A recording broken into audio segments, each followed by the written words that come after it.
Hi, I'm Carl Winkler at Electrosonics. Here's a quick tutorial on how to use the stand wrench. If the stand base is loose, we'll use one of the box ends.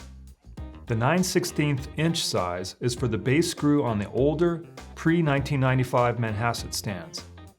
The other end, 17 millimeters, is for the current version. Usually, just a partial turn, hand tightened, will do the trick. For the slotted screw, where the top clamps to the base, older stands require a large slot-type screwdriver and then a wrench on the nut.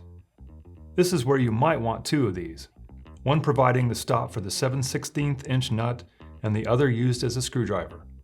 The current stand types have a captured nut and only require the screwdriver.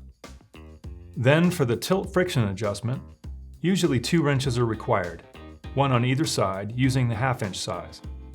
Most often, only a partial turn is required to either slightly tighten or loosen the tension and achieve the desired result. When finished, the wrench or wrenches can simply slip back into the case or gig bag. By the way, if you're about to assemble a whole bunch of these music stands for the first time, we recommend using a socket wrench, because ours is mainly designed to be light and portable. I'm Carl Winkler at Electrosonics. Thanks for watching, and I hope your next gig is a great one.